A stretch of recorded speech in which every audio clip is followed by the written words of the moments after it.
Good morning, and welcome to this morning's Pet Memorial Service. I am Phyllis Hayashibara, and I will be the chairperson for this morning, and we will be remembering our beloved pets who have passed away before us. Okay, we will start with the children of the Kansho, followed by the Sambujo, Hyobyaku-mon, and the chanting of the Sambujo Ge. Kansho.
Sambujo.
as we joyfully scatter flowers of welcome.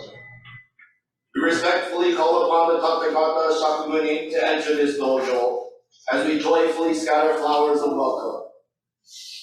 We respectfully call upon the Tathagatas of the 10 directions to enter this dojo, as we joyfully scatter flowers of welcome.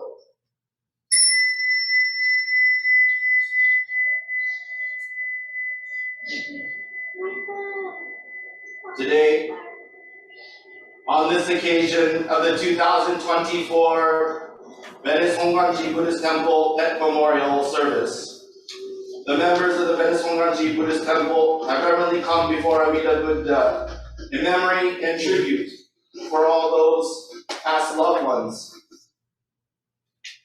With deepest reverence and gratitude for the all-embracing wisdom and compassion of Amida, we recite the name Namo Amida Butsu. If you'll please put your hands together and repeat after me.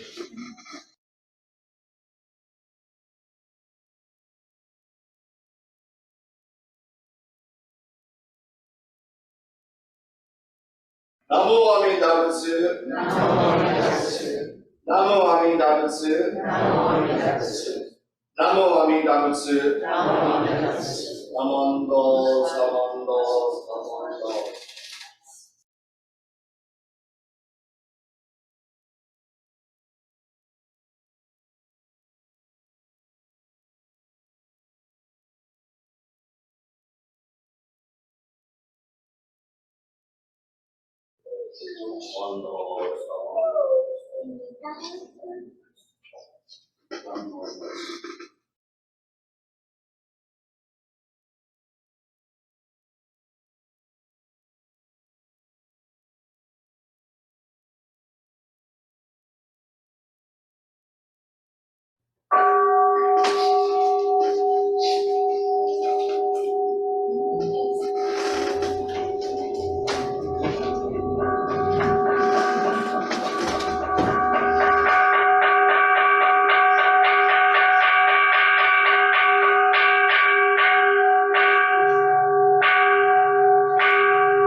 We will continue this morning service with our pet memorial.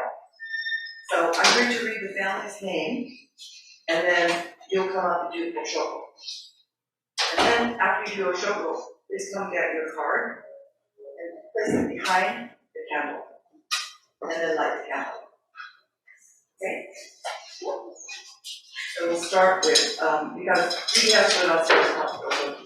So, the Hopkins family.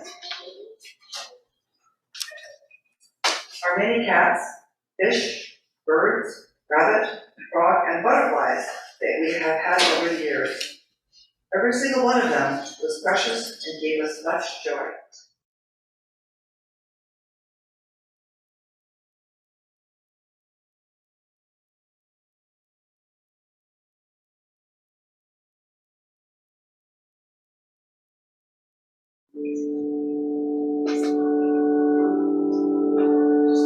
Tokido family. Napoleon, only survivor of Casey and Ginger's first litter. Squiggly, not sure what animal that was. Mimi, Grandma Oshinomi's baby. Joko, Daddy's companion after Mom passed, was 17 and a half years old. Gizmo, our first new dog from New Jersey. He lived for 15 and a half years.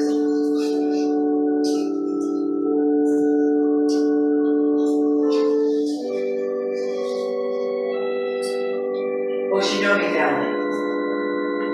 Craig Oshinomi says, to Ginger and Casey, pet chihuahuas, in my heart forever.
Thank you for your loyal companionship and for bringing such joy into our lives.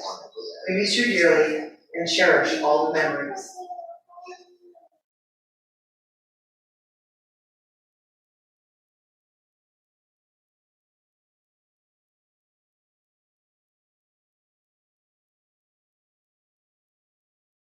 Joyce Enomoto, Roxy. Roxy was our little love bug. She was our beagle shepherd mix that we missed so much. I will always remember the photo I took of her wearing the bouffant gown I put on her after a temple event. I told her she was an honorary Fujinkai member. Rocky passed at age 14. Also, we will miss our pet goldfish, Sylvia and Rainbow.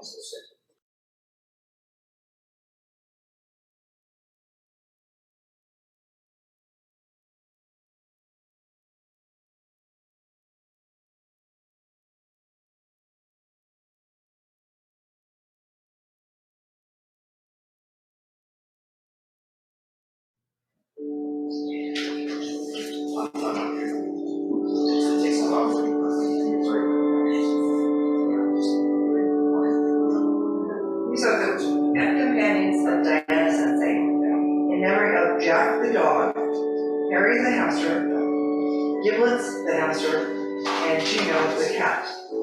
Their lives enriched my own.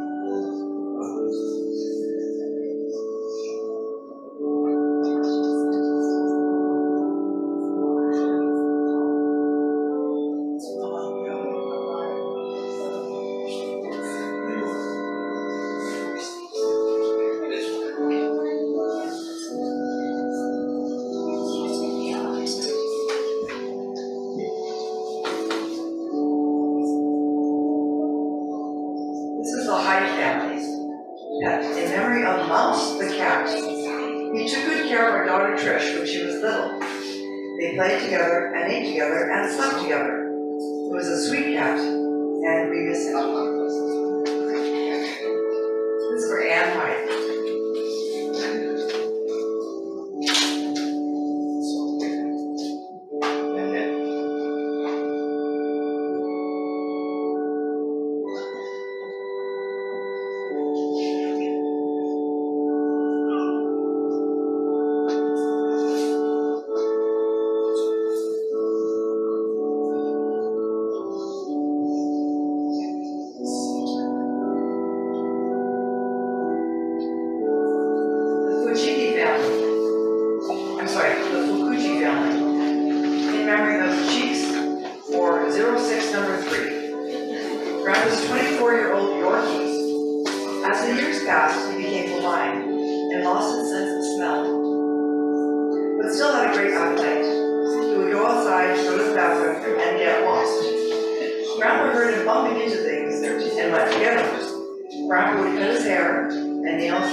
Mostly one was her constant, comforting presence.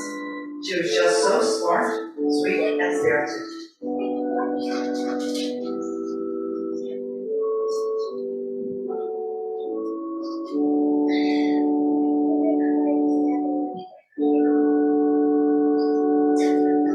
I think Inoa is going to do this as well.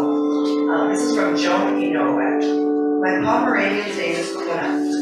After 11 wonderful years of constantly being by my side, Kona left for Rainbow Bridge on February 7, 2024. She brought joy to her family and friends, and for 7 years shared her love with the residents of Hollenbeck Palms.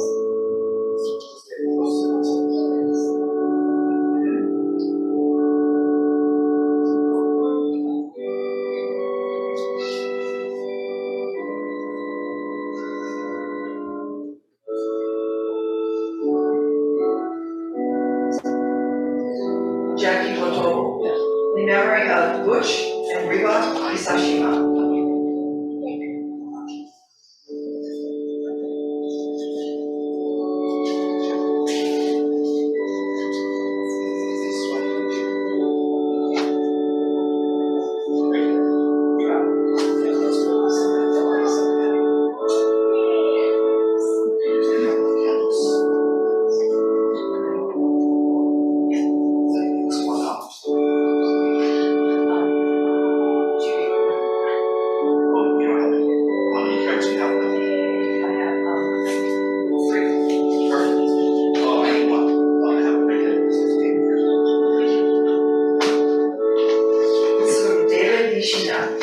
In memory of many guppies with no names, but in memory of Goldie the goldfish the first, Goldie the goldfish the second, which he won during the BJC festival. Each lived for 5 years, consecutively, not concurrently.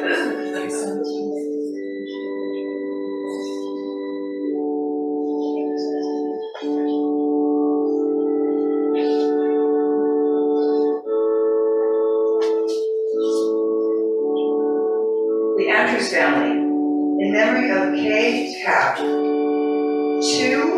frogs that lived with me, Kai. They were my first pets. They were very little, but brought a lot of life to our house.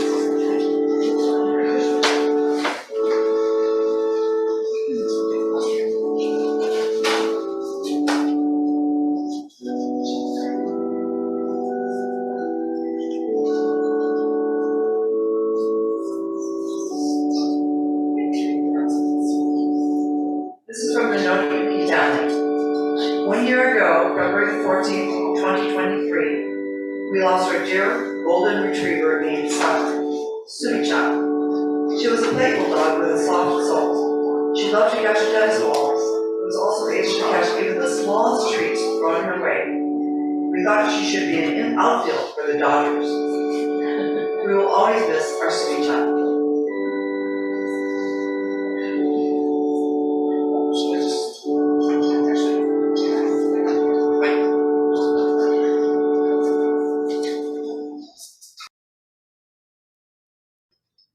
Thank you so much to everybody. Thank you very much to everybody for participating in the Pet Memorial.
We will continue this morning's service with the golden chain.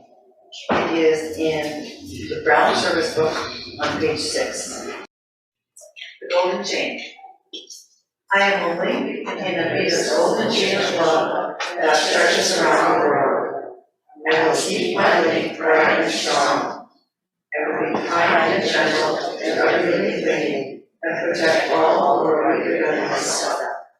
I will think pure and beautiful thoughts, say pure and beautiful words, and do pure and beautiful deeds. May every link in Amita's golden chain of love be bright and strong, and may we all take perfect peace. Namo Gatha. Namo Gatha. Namo Gatha. Namo Gatha. Namo Gatha. Namo Gatha.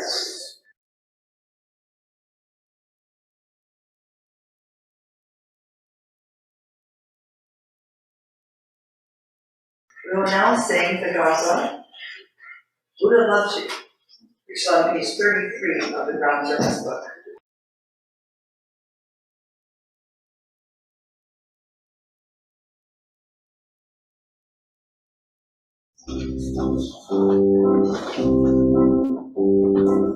I find little bird, Buddha loves you, little bird. Tweet, tweet, tweet, tweet, tweet, tweet, tweet. Run, run, little pup, Buddha loves you, little pup. Wow, wow, wow, wow, wow, wow, wow. Don't cry, pussycat, Buddha loves you, pussycat.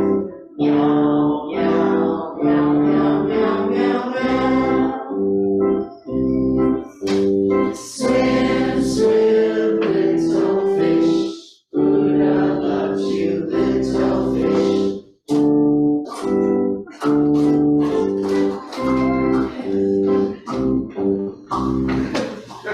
Kansho. Namo Amida Butsu. Namo Amida Butsu. Namo Amida Butsu. Namo Amida Butsu. Namo Amida Butsu. Namo Amida Butsu.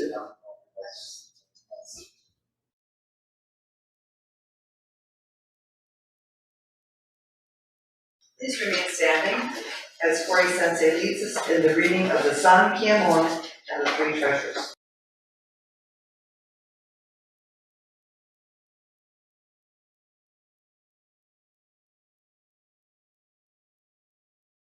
인진 법상기레몬 인진 우기그다시 이마스르니 흑 불보 기그다시 이마스르니 기그 오노미 콘조미 무카테 도세슴바 사리 이스레노 쇼니 무카테 카토노묘도센 다이슈 모로 도모니 시신니 삼모니 기에시 다테 마츠르 데시水から仏に消し立てまつるまさに願わくは人と共に愛と交代でして無常に起こさん自ら法に消し立てまつるまさに願わくは人と共に学表像に切りて知恵不のご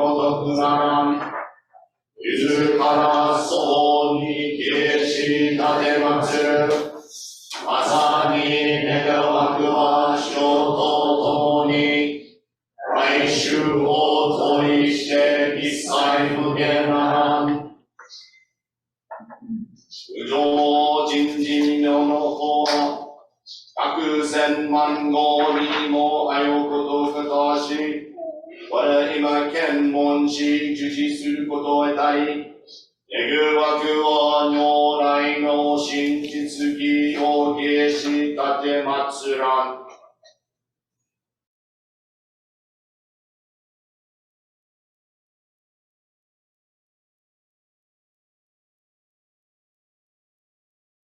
The three treasures. Hard is it to be born into human life? Now we are living it. Difficult it is to hear the teachings of the Blessed One. Now we hear it. If we do not deliver ourselves in the present life, no hope, so that we shall be free from suffering and sorrow in the ocean of birth and death. Let us reverently take refuge in the three treasures of the truth. I put my faith in Buddha. May we all together absorb into ourselves the principle of thy way to enlightenment and awaken in ourselves thy supreme will. I put my faith in Dharma. May we all together be submerged in the depth of the doctrine and gain wisdom as deep as the ocean. I put my faith in Sangha. May we all together become units in true accord in thy life of harmony, in the spirit of universal peaceful living, free from the bondage of selfishness. even through ages of myriads of kalpas. Hard is it to hear such an excellent, profound, and wonderful doctrine. Now we are able to hear and receive it. Let us thoroughly understand the true meaning of Tathagata's teaching.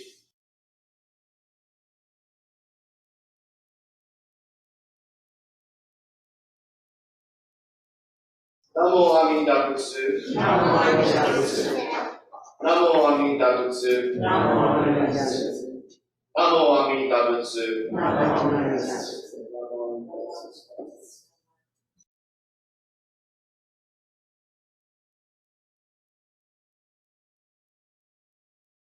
Reverend Kory will now introduce our guest speakers of this morning.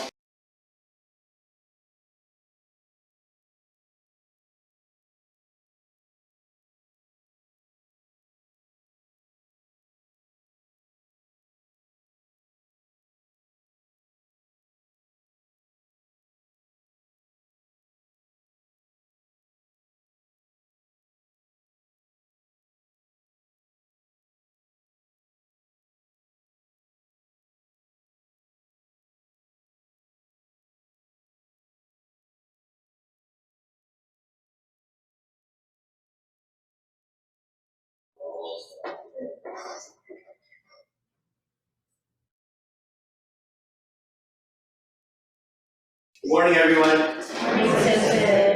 Thank you for coming to this 2024 memorial service. That's right.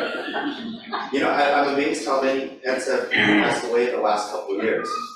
You know, honestly, many of our pets just recognized. I think there were so many. Thank you for sharing this moment with the temple and the people around us. This is how we gain support for our past loved ones. With that, we have a very special guest joining us today from the Tri-State Denver Temple, Reverend Diana Thompson. So I'm going to read her bio. Well, first, I'm going to say she missed one of the most important parts of her life in this bio. So I'm going to say it in the beginning because I'm going to forget. And she has a daughter, Serenity, who when I first started ministry, Reverend Thompson was finishing. But I got to see her daughter as a little thing that, and I thought it was always great that you guys lived in the dorm together. And the dorm, when you live in the IBS dorm, it's like a big family. So to see not just the students, but their families being able to play together, and even the Kuahara boys being at the Jodo Shinshu Center all the time. Whenever I go there, I miss the young ones. She's not young anymore; she's 20 years old. But I still think of those days when we were able to see them playing at the Jodo Shinshu Center and being just one big happy family. So that's what not in here. So I'm going to read down. Okay. So Reverend Diana Thompson was born and raised in Denver, Colorado, where her family first encountered the Tri-State Denver Buddhist Temple. She was around 9 years old at the time and has attended the temple ever since. She took her sweet time in college because she loves to learn, of course. Sorry, it's in brackets. Attending Metro State College of Denver University, Metro State College of Denver, University of New Mexico in Albuquerque, and the University of Colorado in Boulder. She studied sociology, cultural anthropology, linguistics, and finally landed on religious studies, which she got her official degree from the University of Colorado in 2007. From there, she moved on to the Joint Masters of Arts program, studying for the ministry at the IBS and GTU in Berkeley. She began her studies there in 2008 while assisting at Berkeley Buddhist Temple under the guidance of Reverend Dr. David Matsumoto. She received her Tokudo ordination in 2010 and graduated in May of 2012. In August of 2012, she returned to Denver to work as a Tokudo assistant under the guidance of Reverend Fuji at the Tri-State Denver Buddhist Temple. She received her Kyoshi ordination in December of 2012 and was conferred with her Kyoshi in 2013. She served the Denver Buddhist Temple until late March of 2021, when she went on a 2-year leave of absence. She returned to the Denver Temple in March of 2023, serving alongside Reverend Nariaki Hayashi as the assistant minister. And the last part, we're all glad she's back. You never know. So thank you for coming back. It's wonderful to have you, especially come speak with us here today. And yesterday too. You missed a good. If you weren't here yesterday, you missed a really good one. Hopefully you'll be able to watch it on YouTube or whenever it gets posted. Right? Yeah. Terry's nodding his head in the back. Yeah. So again, thank you, Reverend Thompson, for coming, and thank you for joining us for our pet memorial service. And it's good to see each and every one of you here today. Thank you.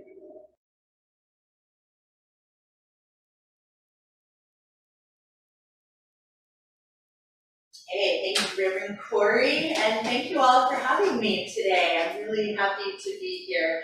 I mentioned yesterday at the BWA Memorial that I was excited to come. My mother got to travel with several of the BWA members at the conference in Japan last May, I believe. So I heard all of these wonderful things about the members of this temple and could not wait to meet everybody. So I'm very happy to be here.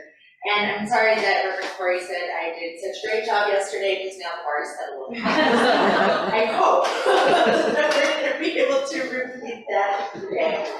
So as we all know, today we are doing a pet memorial service. I'm not going to lie, my pets that have passed away so many years ago, but watching everybody come up and hearing the descriptions of how I got a little welled up there because we know that our pets are very, very close to us. They are good friends, they are family members, and they're good reminders of lots of different aspects of life. And in Buddhism, we talk about animals with these same kinds of aspects. So I found a quote that I would like to open with, so if everyone could please join me in Gassho. It says, true entrusting means that you are able to truly relate to another being, not only human being, but plants and animals. Even those things that cannot speak, you are able to hear their feelings. Namo Amida Butsu. Namo Amida Butsu. Namo Amida Butsu. This quote is from a Myokonin by the name of Ichitaro. And the Myokonin are people who really found sort of the spirit of Amida Buddha, the spirit of Nembutsu, the Namo Amida Butsu. And within this, they sort of took the things that they felt and learned and turned them into these beautiful sayings and these beautiful poems and made their Nembutsu experience not only this very spiritual thing, but brought it to their real lives. And I loved this little opening quote, especially at the end there, even those things that cannot speak, you're able to hear their feelings. And again, I feel that's something that with our little pets, we feel the same way. And funny that Kory mentioned that, yes, my daughter and I lived at the IBS door because kind of we used to joke. So she was maybe 5 or 6 at the time when we moved in there.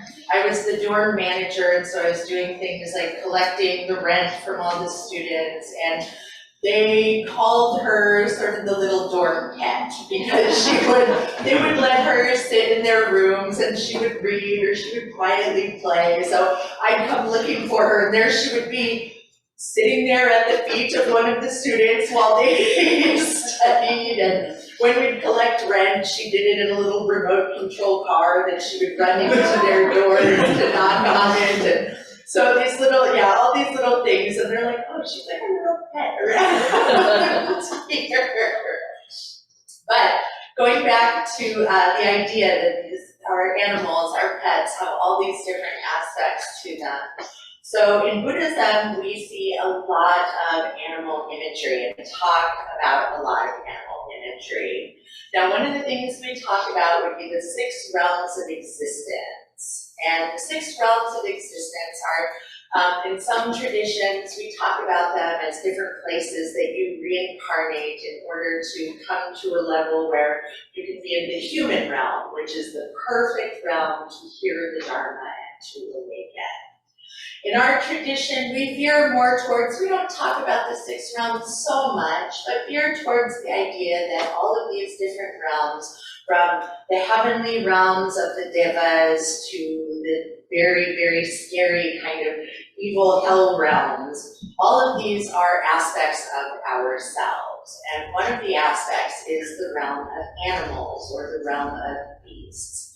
And this is not an ideal realm, not only because they say you can't hear and understand the Dharma perfectly, but it's sort of described as our base level self, the instinctual self that doesn't have a lot of thought or the capacity for deep reasoning.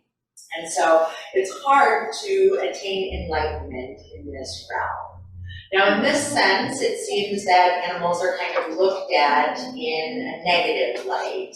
But when we move through other areas of Buddhism, we see that, again, this is just part of our nature. We all have an instinctual nature. We all have things that we just automatically react to, and same as animals, we are looking to continue our lives, protect our children, protect those in our tribes and things like that.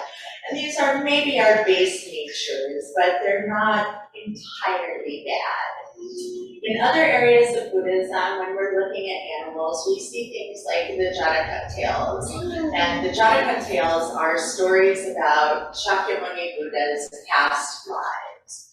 And each of them are explaining different things, and they're looking at sort of the good deeds that were done over time so that the Buddha could move through, or I guess before becoming Buddha, could move through these different realms of existence to finally come to the human realm where he became the awakened Shakyamuni Buddha. Now, a lot of these tales are animal stories, and we see across a lot of different cultures animal tales used to explain different aspects of our lives. And in these incarnations as animals, they sometimes adhere to their, quote, base instincts, but even within these base instincts, they use them in order to help others. They show bravery, they show compassion, they show wisdom, and they're capable in these stories, of course, of speech and thought. So in this realm, the animals are seen as a little higher. Things like there are stories of monkeys who are kind of tricky and clever, but they use this like tricky, clever nature of theirs to help their fellow animals. And in this way, we see that even those things that we call like our base or low-level instincts are things that we can use to help others, to give ourselves a little bit of a boost and give compassion to other people. The other aspect of animals that we see are often seen in not only stories, but in the visual arts within Buddhism, and these are called the attendant animals. These are, especially in visual art, you'll see Buddhas or Bodhisattvas in their various realms, but you'll also see animals surrounding them. Sometimes Buddhas, like the primordial Buddha, Samantabhadra, is riding a giant white elephant. And in riding this elephant, it's being portrayed that this Buddha is sort of the king of Buddhas because elephants are royal symbols, and they're also symbols of great power, denoting the power of compassion and wisdom of the Buddha. There are also things like the Nagas, the snake people, that are very common in Buddhist art.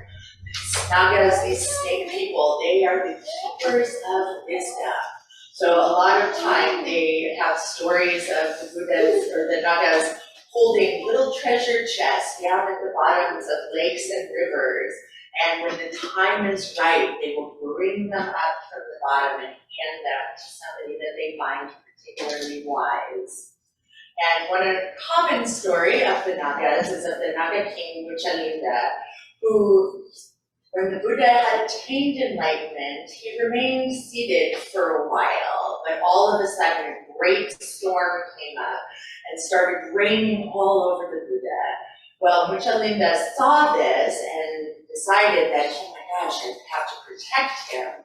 So he slithers over to where the Buddha is seated and he sort of coils himself around the base of the Buddha, but then puts up his giant hood so that the Buddha is sheltered from this storm and he can continue his practice sort of undeterred by the elements.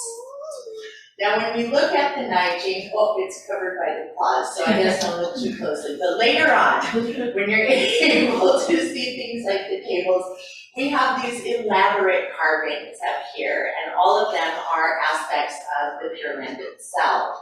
So we have flowers and we have bright lights, but there are also lots of birds carved into the various tables, and even where the little Buddha is housed. You can see that there are lions there, lions being a symbol of the great resounding voice of the Buddha. But again, lots of birds that sing at the various times of the day in the Pure Land, proclaiming the pure, beautiful Dharma with beautiful, perfect pitch and lovely voices. Now, one of the specific attendant animals of the Buddha is a peacock, which, again, if you kind of get a little closer, on either side of the Buddha's house, you'll see these peacocks. Now, these peacocks, if you've ever heard their voices, okay, probably not the ones who are singing.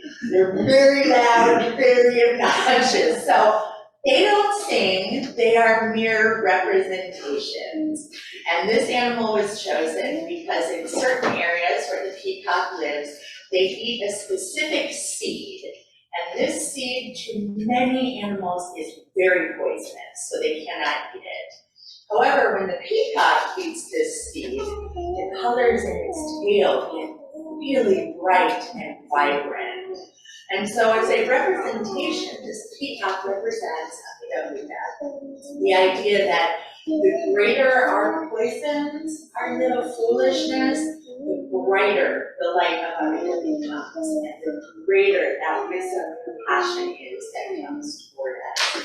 So in this way, the peacock is, again, not necessarily a singer in that great choir, but definitely a representation, an attendant animal that's showing us in more solid representation the ideas that are inconceivable, this inconceivable nature of wisdom and compassion. Now again, today, it is a day when we are honoring animals, and again, specifically our pets, our little attendant animals. And in considering all the different pets that I've had over the years, including my current dogs, I consider them in the light, as I was writing this, of all these various animals that I've mentioned, all the ways that Buddhism sees different animals. So over the years, I've had a dog, I've had cats, a rabbit, a hamster, a lizard, a couple of salamanders, some fish, I don't know, Mom, is that it? There have been a whole pack of creatures at my house over the years. Plus, we lived right by a creek, so then there would also be the bringing home of various creatures that we would find here and there. Now, all of these animals, kind of obviously, without too much deep thought or observation, they you can see their base instinctual natures.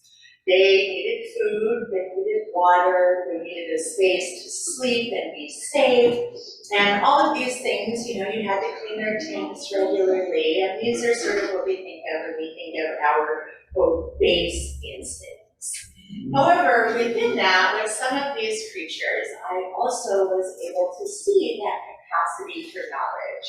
Like the animals in the Jataka tales, you could see that they kind of could think things out. And, you know, there are lots of studies that people are trying to do, figure out if they have, so if animals have some sort of consciousness, if they're actually reasoning things out, if they feel compassion specifically.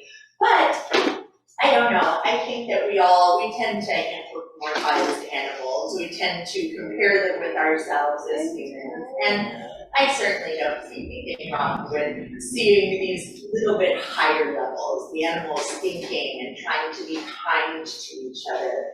And even just odd little things. So my daughter's first pet was a little hamster. And at one point, we figured out that this little guy was getting out of his cage when we were not there, and collecting things for bedding, and also getting back in. To this day, we have no idea, because the cage was up on a table, so we could see maybe jumping off into the carpet. How he got back, we have no idea. But we would find throughout the apartment little bits where he kind of maybe chewed the carpet a little bit and taken some stuff back with him. Crayons? Loved crayons. Couldn't even figure that one out. But we would find all of these little things in his cage, and he was just collecting them. Don't know what's on the mind of hamsters. Don't know why he decided to do this, but he did, and in this way you're like, So they're thinking about something, and he figured out all these things. I don't know if he was tying pieces of carpet fiber together and about that, no idea, but clearly there was some sort of thought process in this.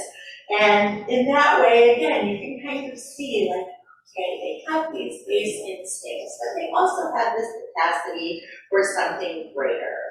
And again, like I said, we like to imbue animals with human characteristics, but that's because, as with all things, we see things from our very specific viewpoint.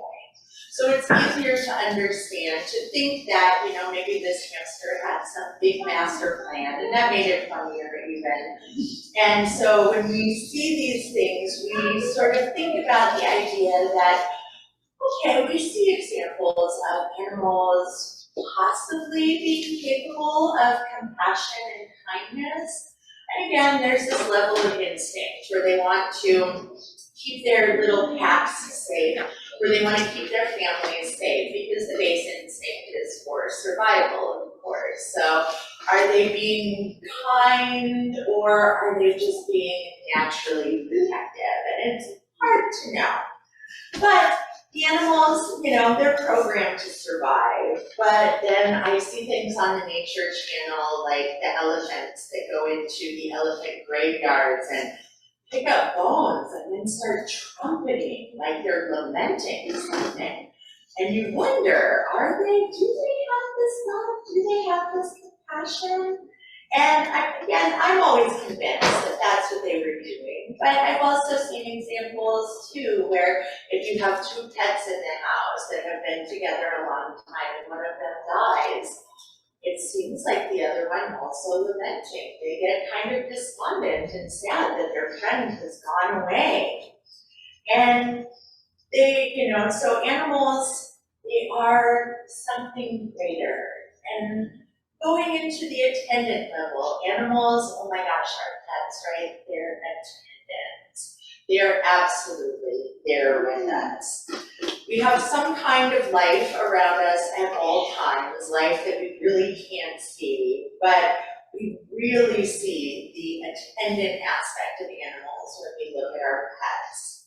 And we have pets that we can teach to do tricks, of course, again, kind of learning new things, and some adapt on their own as they need to, and some do, you know, it's harder to see that sort of, quote, human compassion, emotion aspect of animals. My salamanders were I don't know what they were doing. They were being slimy most of the time. And I found them really cute and interesting because they have natural little smiles, but they weren't doing things like getting out of their cages and walking around in the night, and they certainly weren't very cuddly like a lot of animals are.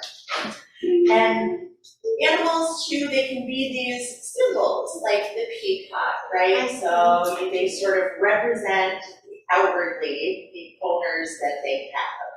And when I was thinking about the representations, I thought immediately of that movie 101 Dalmatians. There's a scene where the guy goes to the park with his Dalmatian and he's looking around and all of the dog walkers look exactly like their dogs. So you've got like the big tough guy and he's walking the little bulldog that's going down the street, and you have like the little grandmother who's walking daintily on her tiny feet and she's walking a little pug dog. And even my own two pets, they kind of represent myself and my boyfriend. They are a pair of big, friendly, goofy guys. So our pets even begin to represent us as people. So not only are they wonderful attendants, but they're representatives of who we are. Our pets can be attendants just like Linda. They can attend to us by providing that shelter from the storm. And I think we've all felt that to a degree with many of our pets, and even just hearing the lovely little descriptions that people had, the remembrances of their pets, that this pet was such a good friend and so wonderful, and this is how we see them in that aspect of the attendance. And even small little animals, I like watching my betta fish swim around. They have those beautiful fins that move through the water, and you watch them and it's so relaxing. And again, even though they aren't really that cuddly, they provide some sort of shelter for us. And they can make us laugh when they do silly stuff. She would always die laughing when that little hamster that my daughter had was in his little hamster ball, roaming around, honking into walls and doing things like that. And the whole time we had no idea that he was actually casing the joint during his house. But we did think it was really funny the whole time. And I know that for myself, dogs are such great cuddlers.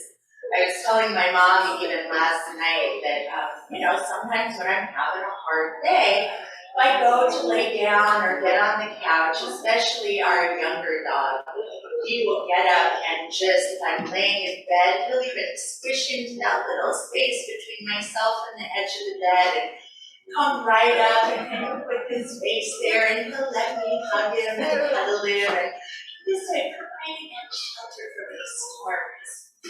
Just need that. My daughter got older, she wasn't as cuddly anymore, and so it was nice to have this wonderful attendant animal who is providing that wonderful, wonderful thing I needed just when I needed it. And again, it's we seem to have this idea that you're not doing so well, and are you okay? And we wag our tails and be there with you, and so you do wonder. And I kind of, again, as I was writing this, thinking that how they have, like human beings, so many aspects. Our pets, there are animal attendants, and they are also our teachers. They fascinate us with their behavior, they amuse us to no end, they comfort us. And as teachers, they're teaching us love, they're teaching us compassion, they're teaching us to care for other life. And of course, in this instance, they also teach us about impermanence, which is very difficult. We outlive our pets, and we know that going in. We know that, unfortunately, they will probably go before us, and yet we still are happy to give them that love and to receive the love from them. The presence that they have in our lives, it does make the loss very, very difficult. And again, even just, so I was sitting here watching everyone do a shoko and light the candles, I was getting a little, oh my gosh, because even so silly, but sometimes I will even have thoughts of, oh my gosh, the dogs that I have now, going to pass away at some point.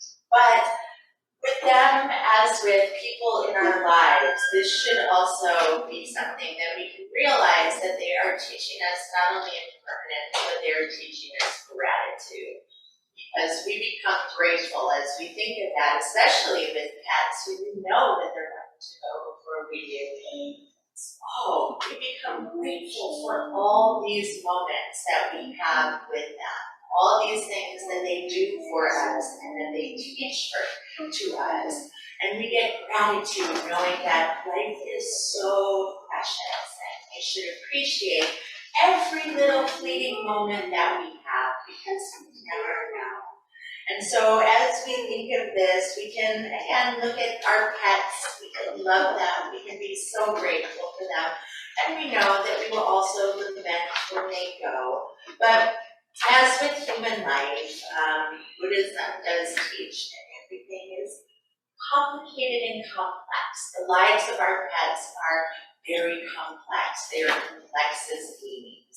Human beings are equally complex. And when we come together for services like this, that's what we are looking at. We're looking at the vast and varied nature of all life. And we're realizing that as we think about it, we can think of them, again, as grace teachers. Each being, whether it is our pets or whether it is our fellow human travelers on this earth, all of these are people who are attending us, or animals who are attending us, people and animals who are teaching us day by day and helping us to awaken a little bit more every time to the great wisdom and compassion that is surrounding us at all times, awakening us to the important interconnection of all life. And we can, again, express gratitude, whether it's through saying Namo Amida Butsu, or simply coming up, doing a shoko, lighting a candle, and remembering, thank you for food. So thank you all again for coming, and we will go ahead and close with Dashi.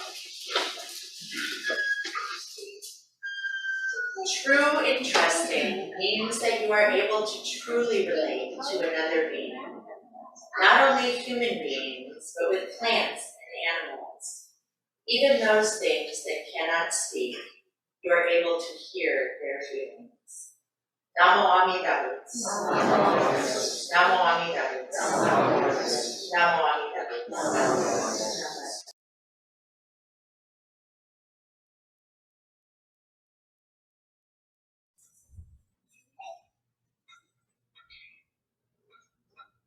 Thank you very much, Diana, for your very emotional and moving message.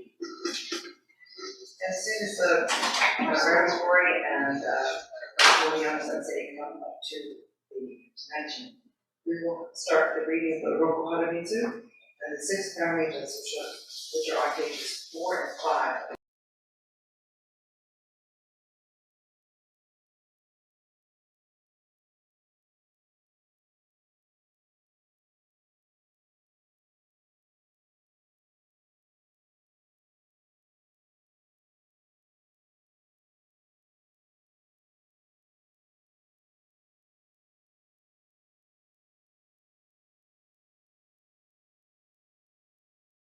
Roku Haramitsu. み仏様の御心に立ち返らせていただいて、一つ今日一日、清らかな眼、温かい朝け、つつましやかな太陽で暮らしましょう。一つ今日一日、腹を立てますまい。一つ今日一日、無限不足不相を持ちますまい。一つ今日一日、私の仕事に全身全力を投げて、尽くさせていただきましょう。一つ今日一日、夜昼常に私を守らせた方を、御仏のご恩を喜ばせていただきましょう。一つ今日一日、ナモアミが仏を大事させていただきましょう。Six Paramitas. Turning our thoughts to the Buddha. Let us throughout the day live with clear eyes, warm hearts, and humble attitude. Let us throughout the day not become angry. Let us throughout the day not utter discontent, dissatisfaction, and retreat. Let us throughout the day do our daily work with all our power. Let us throughout the day rejoice in the love and compassion of our Buddha, who is constantly watching over us day and night. Let us throughout the day repeat the holy name of Paramitas. Promise. The Lord Buddha is our eternal Father and Mother. The Lord Buddha always keeps watch over us. We promise to listen to the teachings of the Lord Buddha and perfect ourselves by following his ideals.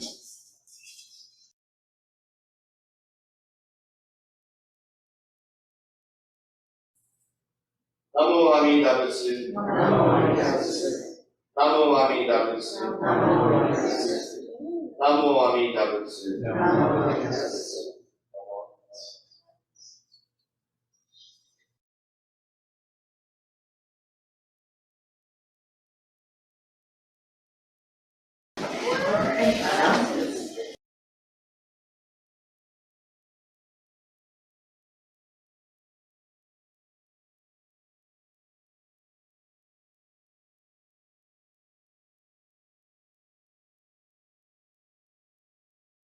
Good morning, people.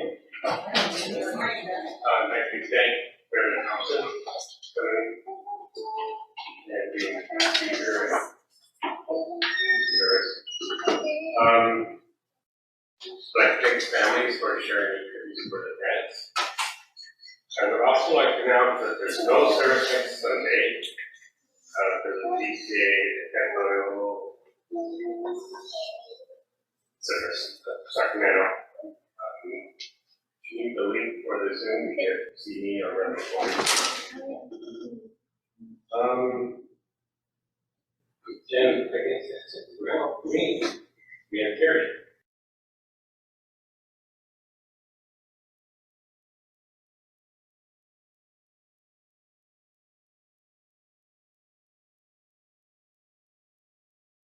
Good morning. I just wanted to acknowledge about last week's big game square. So it was a very exciting Super Bowl.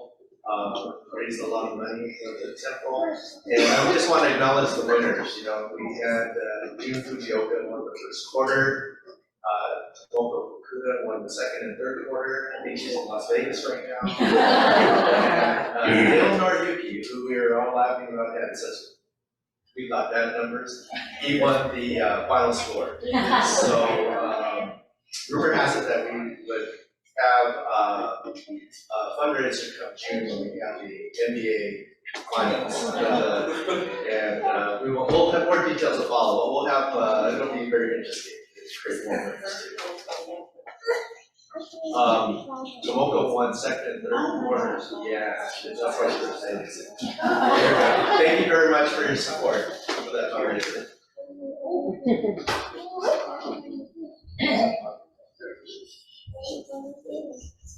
Back to get another project Bonbu going after service, so stick around and maybe hear your name.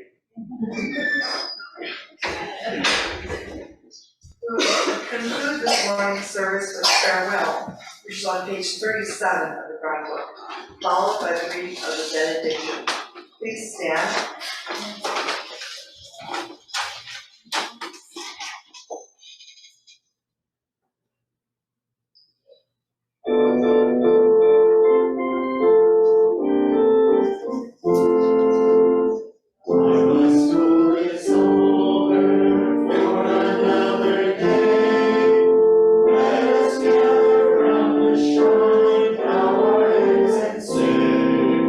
Thank you, teacher, for your help.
We surround all people and all forms of life with infinite love and compassion. Particularly do we send forth loving thoughts to those in suffering and sorrow, and to all those in doubt and ignorance, and to those whose feet are standing close to the great change we call death. We send forth oceans of wisdom, mercy, and love. Namo Amitabha. Namo Amitabha.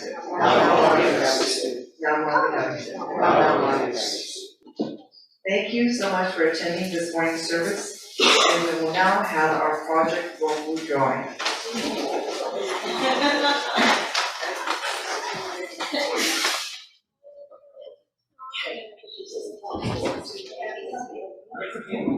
Thompson is good. Yeah, Oh, we're recruited to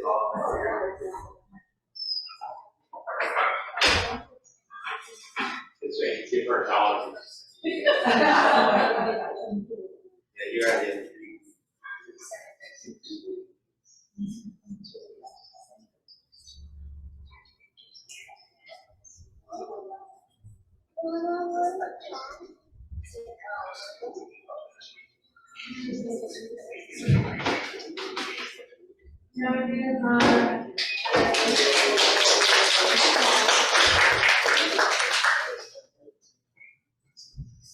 Done. Okay. And thank you very much.